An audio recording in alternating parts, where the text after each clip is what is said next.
আসসালামু আলাইকুম বন্ধুরা। আশা করি আল্লাহর রহমতে সবাই অনেক ভালো আছেন। কোরিয়ান ট্রেন খুঁজতে গিয়ে আমার সাথে মজার কাহিনী ঘটেছে, সেটাই আপনাদের সাথে শেয়ার করব। উপরে আমি কোথাও ট্রেন খুঁজে পাই না, মাটির চারতলা নিচে ট্রেনের অবস্থান, এমনকি ট্রেনের ভিতরে না আছে ট্রেন মাস্টার, না আছে আপনার ট্রেনের টিকিট কাউন্টার। আপনি যদি প্রথমত এরকম কখনো ট্রেনে চড়তে যান তাহলে আপনার মাথার তালগুলো সব পেঁচিয়ে যাবে, সেটাই আপনাদের সাথে শেয়ার করব। সম্পূর্ণ ভিডিওটা দেখবেন।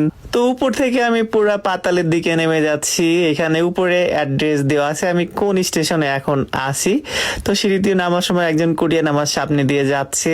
একটা জিনিস খেয়াল করবেন কোরিয়ানদের, যে সবকিছুতে কতটা পরিষ্কার পরিচ্ছন্নতা ওদের। শুধু এই জায়গা নয়, আপনি আশেপাশে কোথাও পুলিশ দেখতে পাবেন না, কারণ পুরা কোরিয়া আপনার সিসি ক্যামেরার আওতায়। কেউ কখনো কোনো অঘটন করলে কোনো কথা হবে না, চুপ করে পুলিশ চলে আসবে এবং সাথে সাথে জরিমানা করে দিবে, এমনকি অনেকের ভিসা বাতিল করে দিতে পারে।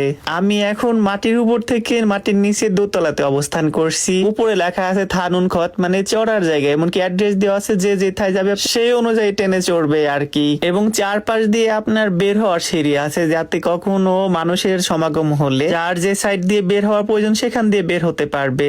এখানে দেখেন নিচে দোকানপাট আছে, প্রয়োজনীয় খাবার সামগ্রী ভরপুর রয়েছে। তবে একটা জিনিস খেয়াল করে দেখবেন, এটা যদি আমাদের বাংলাদেশ হতো, মানুষের থেকে দোকানপাটের সংখ্যা আরো বেশি থাকতো। এখান থেকে আমরা একটা শিক্ষা নিতে পারি, একটা জায়গা পরিষ্কার পরিচ্ছন্ন থাকলে মানুষের জন্য চলাফেরা কতটা উপযোগী হয়ে ওঠে, এমনকি জানমাল সবকিছুর একটা নিরাপত্তা থাকে।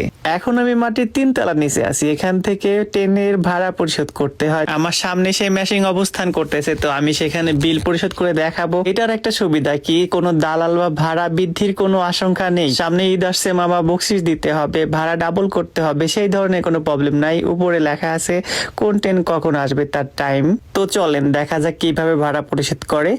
এটা হচ্ছে আমার কার্ড, কোরিয়ান যে ব্যাংকের কার্ড, এটার মাধ্যমে বাস ভাড়া, শপিং, কেনাকাটা সব করতে পারবো। তো এখানে আমি এটা স্পর্শ করার সাথে যে বিলটা সেটা কেটে নিল আপনার 1250 ওয়ান, বাংলা টাকা প্রায় 100 টাকার মতো বর্তমান আর কি। তো এখানে ডান পাশ দিয়ে আপনার অন্য পাশে যাওয়ার রাস্তা। আমি আজকে যাচ্ছি ভ্রমণ করার জন্য ইনচন এয়ারপোর্ট, চায়না টাউন।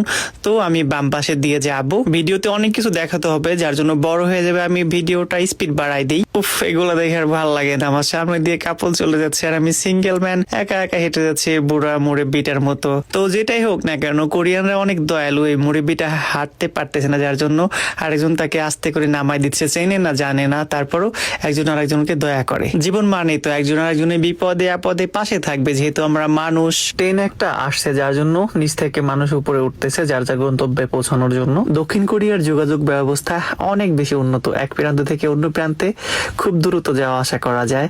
এখানে আপনার রাস্তায় রয়েছে ঘোষুক বসু, মানে দ্রুতগামী বাস এবং ট্যাক্সি। পাতালে আছে পাতাল ট্রেন, আর আপনার দ্রুতগামী বুলেট ট্রেন আছে, কেটিএক্স বলে, সেটা অনেক বেশি দ্রুত চলে। কেটিএক্স ব্যবহার করে আপনি কোরিয়ার এক প্রান্ত থেকে অন্য প্রান্তে একদিনের ভিতরে ঘুরে ফিরে চলে আসতে পারবেন। তো ফাইনালি আমি চলে আসলাম মাটির 4 তলা নিচে ট্রেনের যে স্পেস, এখানে আপনার ট্রেন আসবে।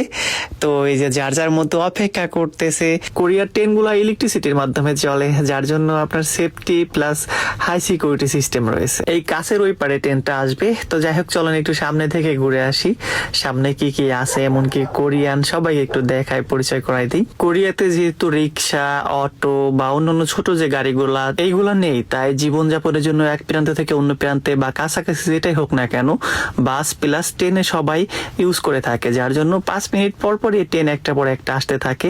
তো যাই হোক, এটা হচ্ছে আপনার অনেক বড় স্পেস। ওই শেষ প্রান্ত পর্যন্ত আপনার ট্রেন এসে থামবে, যার যেখানে ইচ্ছা সেই বগি সবাই ব্যবহার করবে। ফাইনালি ট্রেন চলে আসছে, ওই যে লাইট জ্বালানো।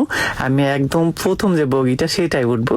তো চলেন কিভাবে ট্রেন আসার পরে গেট খুলে, এমনকি সবাই ভিতরে দেখতে কেমন, কত বড়, এমনকি পুরা ট্রেনটা আমি ঘুরে দেখাবো, যেখান থেকে আপনারা অনেক কিছু শিখতে পারবেন, অনেক কিছু বুঝতে পারবেন, বা কোরিয়াতে আসলে কিভাবে ট্রেন ইউজ করবেন সেটা সম্পর্কে জানতে পারবেন।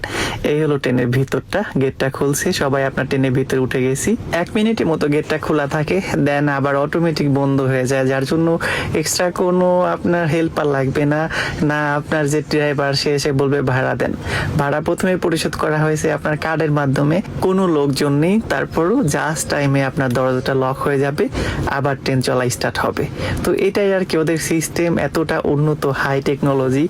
এটা মনে করেন যে আমাদের দেশে হলে কতই না ভালো হতো, যেখানে এক্সট্রা ভাড়া পরিশোধ করতে হতো না, ভাঙতি টাকার কোনো প্রবলেম হতো না, আপনি কার্ডের মাধ্যমে সবকিছু ব্যবহার করতে পারবেন। বাস, গাড়ি, ট্রেন যেটাই হোক না কেন সবকিছুর ভিতরে সময় কাটানোর জন্য সবাই ফোন চালায়। কেউ কারো দিকে একবার যে তাকিয়ে দেখবে সেই সময়টা পর্যন্ত তাদের নেই, সবাই ফোন নিয়ে ব্যস্ত। হঠাৎ করে যখন তাদের স্টেশনে আসবে, যার যার মতো সবাই আবার নেমে যাবে। কোরিয়ানদের আর একটা বিষয় আমার খুবই ভালো লাগে, যে বয়স যতই হোক না কেন তার স্ত্রীকে ঠিক ইয়ং বয়সকালে যেমন ভালোবাসতো ঠিক ওই রকমই ভালোবাসে। একসাথে ঘুরতে যাবে, একসাথে বাহিরের রেস্টুরেন্টে খাওয়া দাওয়া করবে। মেইন কথা হচ্ছে বিপদে আপদে সবসময় সাপোর্ট করে। আমি মনে করি জীবনে প্রাপ্তি এটাই জীবনের সার্থকতা। বৃদ্ধ বয়সে যারা ভালোবাসতে জানে এরাই মূলত আসল প্রেমিক। জীবনে সর্বপ্রথম যেদিন ট্রেনে ভ্রমণ করছিলাম সেদিনকার মতো যে অনুভূতি কাজ করছিল, আর এই কোরিয়ার ট্রেনে ওঠার পরে ঠিক ওই রকম অনুভূতি কাজ করছে। কারণ মাটির চারতলা নিচ থেকে যখন আস্তে আস্তে ট্রেনটা উপরে বাহিরে চলে আসে, আলহামদুলিল্লাহ কোরিয়ার সৌন্দর্য এতটা বেশি বিমোহিত করে আমাকে, বলে বোঝাতে পারবো না। ট্রেনের জানালা দিয়ে দক্ষিণ কোরিয়া একটু নিচ চোখে দেখে নেন, এক কথায় অসাধারণ। ওয়াও!